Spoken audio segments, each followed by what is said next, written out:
The mysterious detached foot of Sydney fraudster Melissa Caddick has been a key focus on the opening morning of an inquest into her suspected death. In February last year, 3 months after she vanished, an Asics running shoe containing Caddick's foot was found washed up at Bournda Beach on the NSW South Coast.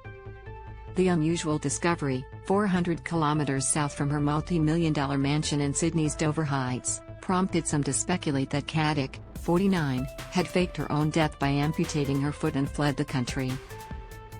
Read more. WA bracing for week of storms, powerful winds and hazardous surf. Read more. Speech therapists get jail time over seditious children's books. Tweeting live from the hearing, Sydney Morning Herald investigative reporter Kate McClymont said a forensic pathologist will say at the inquest they are unable to explain how Caddick's foot got detached from her body. It may well be that the coroner returns an open finding into her presumed death, McClymont speculated.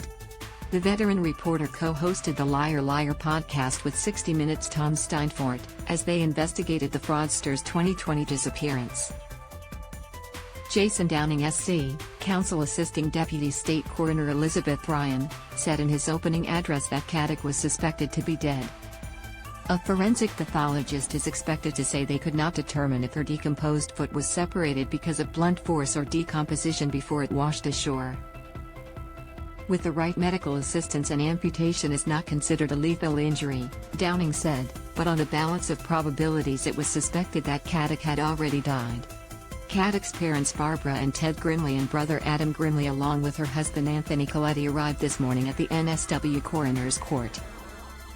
It is believed about 74 victims lost at least $23 million through Caddick's Ponzi scheme, over which she was set to face a string of charges. Those scammed believed Caddick would invest their funds on their behalf.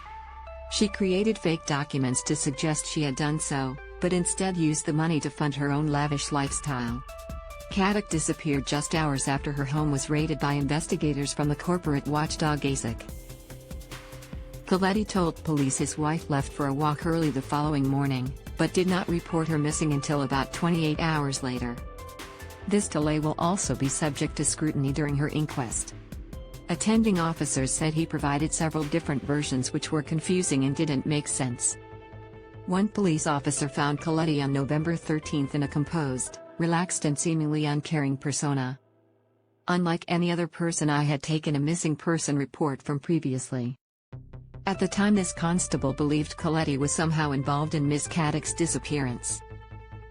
After initially trying to hold on to $30 million in assets, Coletti dropped his claim for the couple's jewelry, artworks, a Gucci wedding dress, the proceeds of the sale of their luxury cars and $7 million in shares.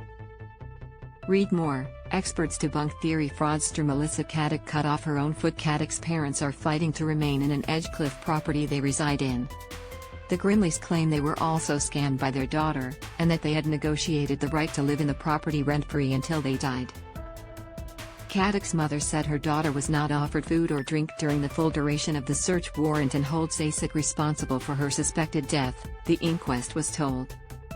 Whether Caddick knew about the Asics investigation will also be scrutinized, as she booked shredding services in September 2020, 3 months before she vanished. Read more. Melissa Caddick's husband had just $1.95 in bank when she vanished in late 2012. Caddick's marriage to Tony Caddick dissolved following her affair with Coletti, who was her hairdresser. She purportedly told her brother Adam about this time, "If it all gets too much to me, you'll find me at the Gap." Another friend said Caddick made her write down a 4-letter code she was instructed to give Adam if she went missing. By late 2020, her friends say Caddick was under extreme financial pressure and on one occasion walked to the Dover Heights cliffs. "If I'm going to end it, it's going to be here," her friend recalls Caddick telling her. The inquest continues. With op readers seeking support and information about suicide prevention can contact Lifeline on 13 11 14.